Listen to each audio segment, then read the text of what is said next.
So many of the world's spiritual, religious, and philosophical schools hold the notion that the self is strongly tied to the remaining world, or that everything is a part of the same total. Illustrations of this context can be found in Western traditions like Platonism and Christianity, as well as in Eastern philosophies like Hinduism, Buddhism, Taoism, and Confucianism.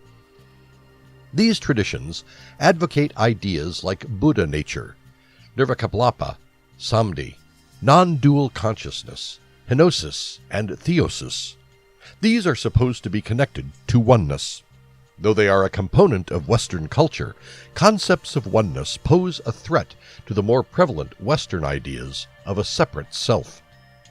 According to some schools of Hindu philosophy, the reality is inherently non-dual. These schools of thought, often known as Advaita schools, derived from the Sanskrit terms Advaita, which means not two, perceive the material world as either a component of the supreme reality or as a simple illusion. Non-dualism and its scientific correlation.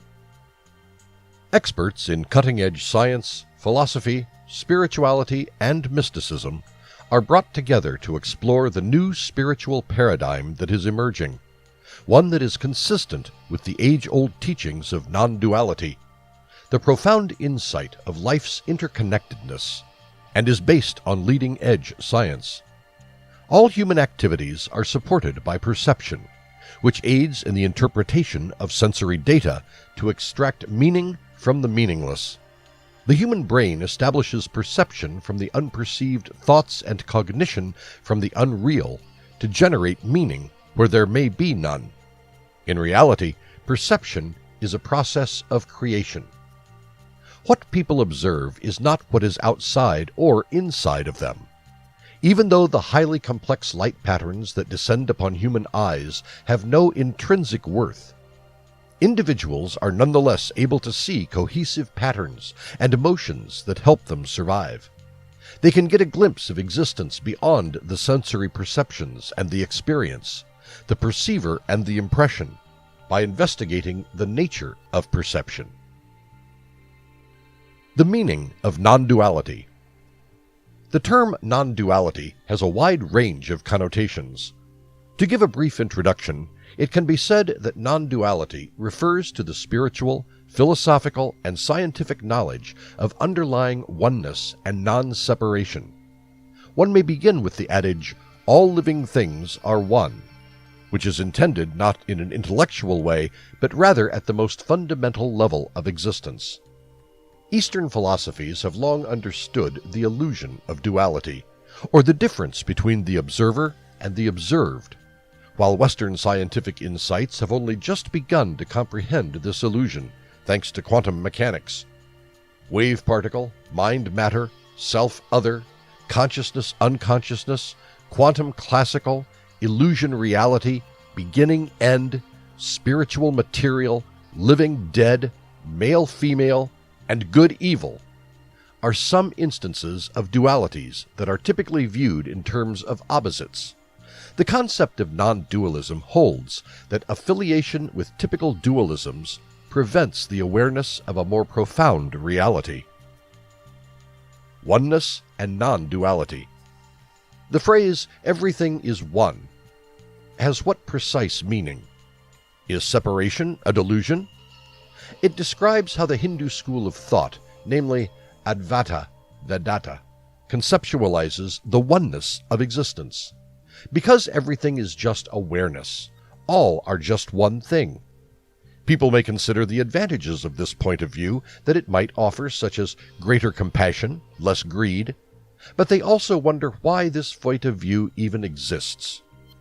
The professors of philosophy at the University of Toronto start with a general overview of Brahman, which is assumed to be the only entity that truly exists. Researchers refer to it as blessed, pure, content-free consciousness. They discuss the challenges of defining Brahman. Scientists recommend looking to religion texts and the shortcomings of competing theories such as naive realism, which is in response to the audience's query on why one should believe in non-duality. Scientists compare and contrast Advaita Vedanta and Vishnesh Advaita Vedanta in detail.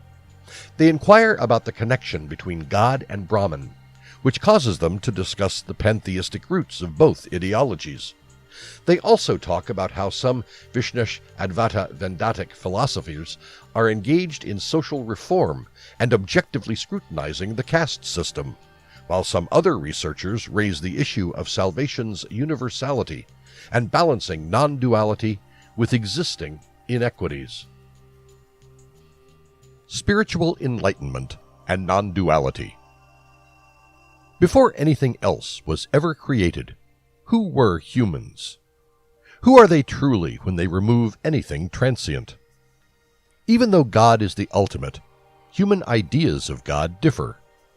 Religion keeps individuals away from God because it labels God with different names, despite the magnificent role he plays in the conceptual universe. Religion declares that, for instance, God is kind, God is compassionate, etc. Labels cannot adequately identify God or the Supreme. The ultimate truth is what comes before everything else, even what people think of God. In actuality, God, or the ultimate, comes before any classification or designation. Discard the concepts. Human ideas are transient and open to modification. These ideas of God and religion are derived from the fundamental nature of every human being. There are just one, not two, perceptions. The existence of individuality, or non-duality, is far better. It is all one. Different faiths, religions, and human ideas of God are all derived from the fact that these are eventual truths. People also recover from the notions. Not that God is any less real, but rather devotees are. Individual ideas of who people are and who God is are not as real as what is traditionally true. Rules govern the cosmos. God follows those laws if individuals have faith. But who were the humans before the creation of the universe? The world's billions of inhabitants are impacted by stunning and fascinating religions and faiths. One cannot dismiss them. Rather, people may recognize what lies in front of them. Finding what is before God is necessary for enlightenment, before the ideas of self and the commencement of everything. Truth is in the silence. Humans awaken to who they are when they calm their brains, remove their concentration from ideologies and religions, and simply be themselves. There is truth in silence. Human identity develops. Although it's always there, individuals choose to associate with the transient because of the space-time paradigm in which they exist. Everything is wonderful and lovely when people shift their attention and recognize who they truly are, the non-dual self, consciousness, and limitless solitude. People are bound by the intellectual ideas they have. They make assumptions and claim that they are genuine. They claim that life is a substance, not a dream. But life is just a long dream. When people come to terms with this reality, they revert to their original selves. As they watch the dream, they are mindful that they are the dreamer, and that everything in the universe exists only as a result of who they are. Also, people may calm their minds, be still, and simply flow with life once they stop labeling the dream and perceive it for what it is. They become aware of who they are when they open their eyes. Since it is a concept, any idea of truth ultimately cannot be real. Even though relevant explanations of the concepts are currently being described, it is clear that they aid in mental calmness. Think of the thorn as being in the foot. What shall one do? One may locate another thorn and remove it, or burn both of the thorns once he pulls it out. People may learn these ideas to calm the mind, draw out other ideas, and practice stillness. Humans are everything in the end. Human thoughts stop categorizing life when they are still. They consider every component of existence, including a bird, loved ones, the sun, the moon, and everything else, to be both equally alive and logical. Simply put, nothing exists in isolation. In the end, there is nothing except living beings. Individuals simply exist. They are neither better nor worse. It can first make human thoughts complicated. Still, everyone intends to believe things like humans are more substantial than a tree, or they are virtually better off. But in the end, people are either one or not two.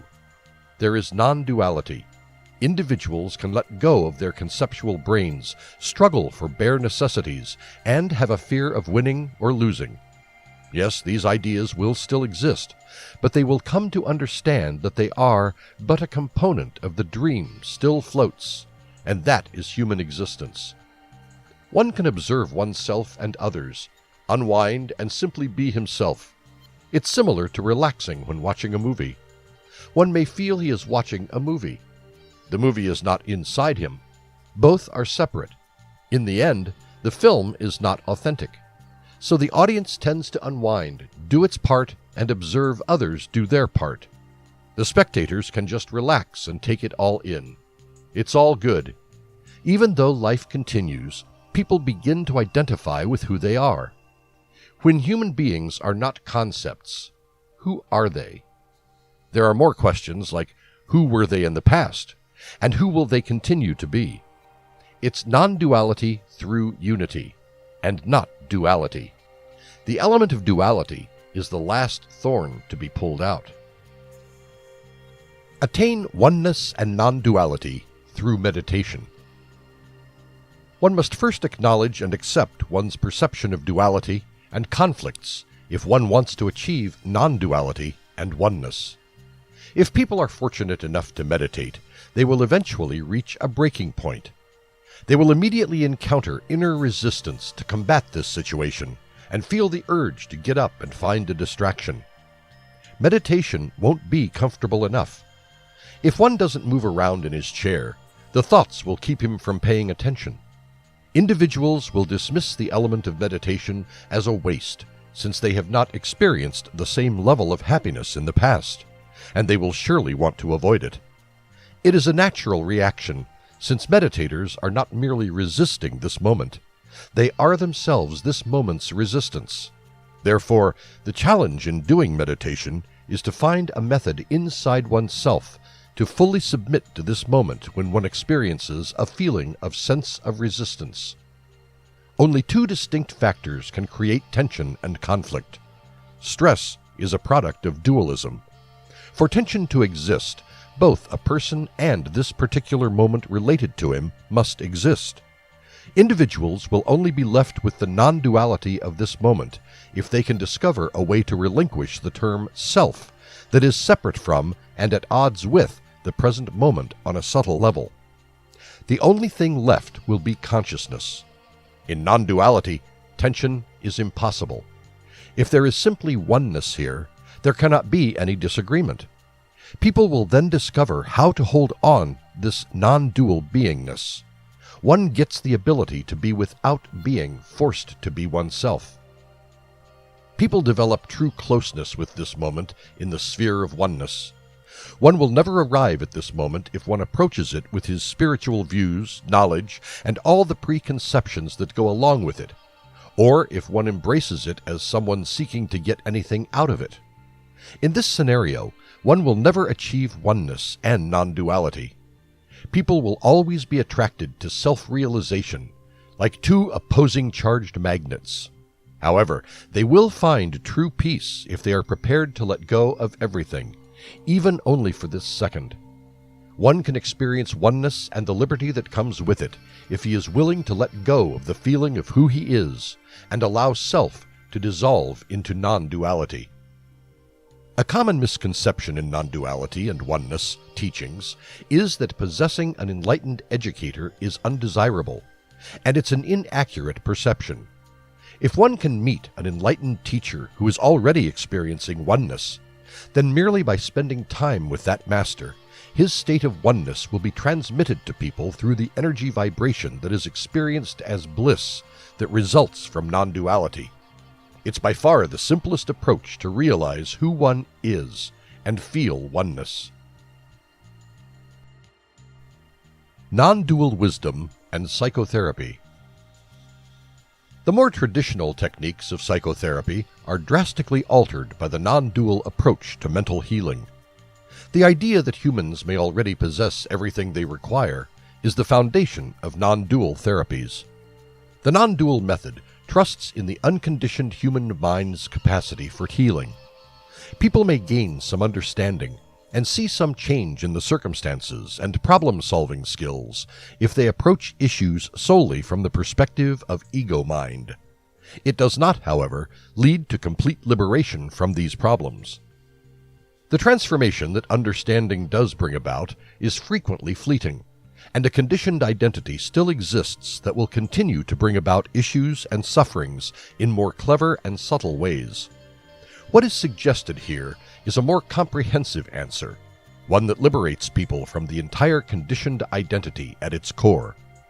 Whether individuals are aware of it yet or not, what they desire is independence from affiliation with that which first causes misery. It's the distinction between making adjustments to the furniture in a prison cell to enhance its comfort and leaving the cell entirely once and for all. Psychotherapy has no place in the non-dual absolute reality, since there is no distinct self to treat and no issue to address. However, the relative reality is also expressed. Realities are both absolute and relative. They are only two sides of the same coin. A psychological therapist who is aware of this holds both simultaneously. One will be locked on the absolute side of dualism if one claims that psychotherapy is unnecessary, since there is no such thing as a separate ego or condition. People get stuck on the opposite side of duality if they think just about a self with a problem to solve, and don't acknowledge what is already there and unencumbered. In both instances, individuals miss the non-dual reality that these two instances represent what they call different facets of the same mind. There is a brand new perspective that is expansive and all-encompassing when seen from the viewpoint of awakened, non-dual consciousness. This perspective does not downplay human life's frustrations or psychological issues. Rather, it sees them from a far wider angle. Also, this point of view does not consider what is wrong with things. The objective is to become aware of the reality of what is, and not to change it. Whatever has to change after that will happen on its own. The spiritual purpose of self-liberation and the psychological goal of self-individuation cannot be distinguished by non-dual consciousness. They join forces to create a potent force that opens the door to real psychological liberation. It's crucial to understand that separation is not the default human condition. Humans are not striving to become one with everything while remaining separate from it. Individuals are separating things. They are consciously removing themselves from this situation. People isolate themselves from everything by defining, classifying, and passing judgment on every aspect they observe. It's not categorically recommended to discard definitions or stop referring to a chair as a chair, since everything mentioned already takes place. In non-duality, this duality occurs. It's the same. Neither is better than the other. However, because people cling to the definitions, they fail to see the substance of the situation and are unable to sense unity. They only see separation, since they are controlled by the thought processes. It is not improper to think this way. However, if individuals desire to be free from stress, anxiety, and disagreement, they must acknowledge that they are contributing to all these three elements. Due to the mind's constant activity, it seems as though separation is just taking place, and that people's only goal in life is to achieve non-duality. They start to identify this act of detachment. They pursue this act of making something that is opposed to everything else once the thoughts start to calm down and things begin to appear more balanced. Something to survive requires both protection and control over everything else. Once individuals can recognize this clearly, they can realize to stop repeating it and allow it to pass when the opportunity presents itself. Whatever occurs, they enable it to emerge and dissipate, just like bubbles in fizzy water, without taking a stance in it or grabbing hold of it. Water has bubbles that appear and vanish. Though not as a distinct entity, one may feel and experience the bubbles as they appear. People consent to the bubbles and let them merge in the water. They grant permission for everything to emerge from and vanish back into oneness. One ceases obsessing over definitions and continues to exist in ignorance. Shaktipat, commonly referred to as Diksha, is the most straightforward method of attaining oneness. Diksha is typically given to a person through an enlightened master initiating them. It is not at all difficult to have non-dual experiences. Besides, it is as simple as slamming into the kitchen table. The only thing that needs to be understood is that when one bumps into the kitchen table, he may also knock against everything else on that surface. The entire human neurology merely responds to the circumstance. When people realize that neither they nor anyone else has any full command over the thoughts, perceptions, feelings, or emotions that arise in any circumstance, they may become receptive to being the non-dual entity of every moment. There is no difference between running into a table and rushing toward the rest of the kitchen elements. Individuals are experiencing the effects of heredity and programmed neurology of bumping into life situations and conditions. The outright distinct neurology of humans, which has been developed and molded by their genetics and life experiences, serves as the lens through which every moment of life is interpreted. When one has this perspective, life will relate to the spectacular and wholly distinctive experience of each moment.